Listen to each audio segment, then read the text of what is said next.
Early 2026 is stacked, but not every game here is equally safe. So this list goes from the highest risk to the safest bet. By the end, you'll know what to pre-order, what to wishlist, and what to wait on. This isn't most hype. This is who's most likely to ship clean and land well. Number 10. Pragmata. Pragmata is Capcom going back to the "what even is this" energy. Moon setting, eerie sci-fi tone, and that slow burn mystery vibe. And what makes it interesting isn't the setting, it's the loop. This is built around a duo. One side is movement and combat, the other is an active companion layer that brings hacking and puzzle logic into the fight. So instead of just aiming better, you're choosing moments to disrupt enemies, open options, and turn the battlefield into a problem you solve. If that system's deep, Pragmata becomes the kind of game people obsess over, because it feels unlike everything else. But it's also the definition of high risk, high reward. The more unique the vision, the harder it is to land clean. This one could be a cult classic, or the most admired game people quietly never finish. Number 9. Crimson Desert. Crimson Desert is Pearl Abyss going all in on a giant single-player action adventure, and you can feel the ambition in every second of footage. Big landscapes, spectacle fights, cinematic moments, and that "did they really let you do that" energy. Story-wise, you're in Puel as Cliff, caught in a world sliding towards chaos. But the real sell is scope.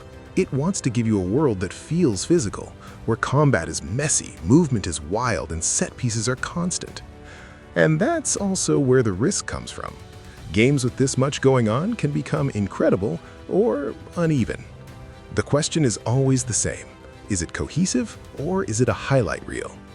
If the world feels alive and the pacing is tight, Crimson Desert is a monster, in a good way.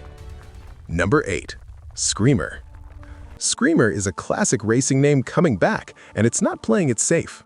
This isn't just drive fast, it's a combat racing hybrid where you're managing resources mid-race, boosting, shielding, striking, like every lap is a fight. And that's why this could become a streaming magnet. Hybrid racers naturally create highlight moments. Big plays, clutch escapes, last-second outplays. It's the kind of game that can generate clips without trying. But the balance has to be perfect. If it's too chaotic, it gets labeled gimmicky. If it's tuned right, it's a new subgenre moment, the kind of racer people talk about because it's doing something the genre needs. Number 7. Styx, Blades of Greed. If you miss real stealth games, not crouch for 10-second stealth, Styx is one of the few that still commits. This is stealth where the level design is the combat. You're winning with roots, timing, tools, and improvisation.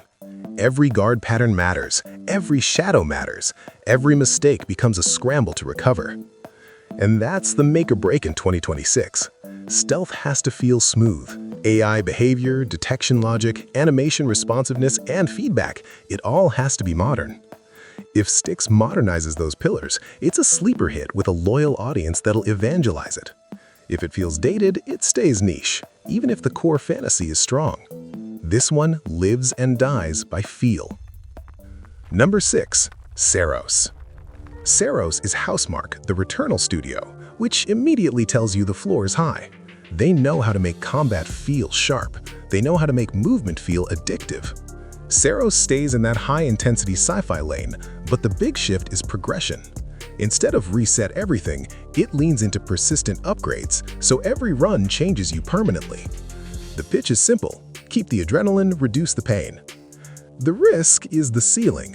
Roguelite structure is a filter. Some players love the loop, others bounce off it fast.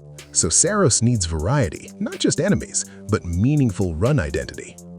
If it nails that, it's a critical win. If it doesn't, it becomes incredible combat, same loop. Number 5. Nioh 3. Nioh 3 has one job: deliver elite combat, and Team Ninja usually does. The evolution here is structure, more open-field exploration, and a clearer split between two combat identities, samurai fundamentals versus ninja speed and trickery. So that's exciting because it multiplies player expression. It's not just pick a weapon, it's pick a philosophy and switch when the moment demands it.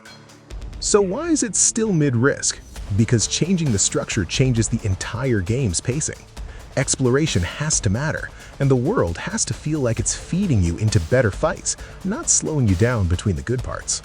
If bosses stay top tier and the open field is purposeful, Nioh 3 becomes the best in the series. If the pacing drags, it lands as great combat, uneven journey. Number 4. Code Vein 2. Code Vein 2 is the safer kind of bet. Sequel, established audience, clear identity. The hook this time is the timeline angle, past versus present as both narrative and gameplay. And that's a smart direction for this kind of game, because it gives them permission to remix areas, enemies, and outcomes. If the time mechanic actually changes routes and encounters, it becomes more than just bigger sequel. It becomes a sequel with a real twist. The main risk here is execution, enemy variety, boss quality, and whether that timeline idea matters beyond story flavor. But overall, this is one of the more reliable launches in the first half, the kind of game that does what it promises. Number 3. 007 First Light. 007 First Light is IO Interactive, the Hitman studio, taking on Bond. And that pairing makes too much sense. Bond isn't just action. Bond is infiltration, gadgets, improvisation, clean exits, and those "that was smooth" moments. And IO's entire design DNA is choice-driven missions. The player builds the story through decisions. So the dream version of this game is obvious: sandbox stealth with Bond pacing, stylish set pieces layered on top of systems that let you be clever. The reason it sits at number 3 is simple. It has less margin for error because expectations are huge. If it's too scripted, it'll be good, but not special. If it's systemic, replayable, and confident, it could be the definitive modern spy game. Number 2. Diablo 4: Lord of Hatred. This one is safe for a different reason. It doesn't have to invent an audience. The machine is already running. Expansions like this aren't judged on launch week sales. That part's handled. They're judged on what happens after the honeymoon. Endgame depth, class balance, build diversity, and whether the new content genuinely changes how you play. If the new systems reshape the grind and the loop stays satisfying, this expansion owns April. And because it's built on a proven foundation, the risk drops dramatically compared to brand new big swing releases. Number 1. Resident Evil Requiem. This one is the safest bet on this list. Capcom's modern Resident Evil era has been brutally consistent: strong pacing, high production value, and horror that actually lands. Even people who don't do horror end up playing these because the craft is that solid. And the expectation is simple: tense survival horror, big atmosphere, and a game that feels complete on day one. When a franchise is this dialed in and the pipeline is this proven, the risk drops. So if there's one title here that screams buy with confidence, it's Requiem. And that's the risk to safe ladder for early 2026. Now you tell me, what's your top 3, and which one are you waiting on for reviews? Think I want a second opinion.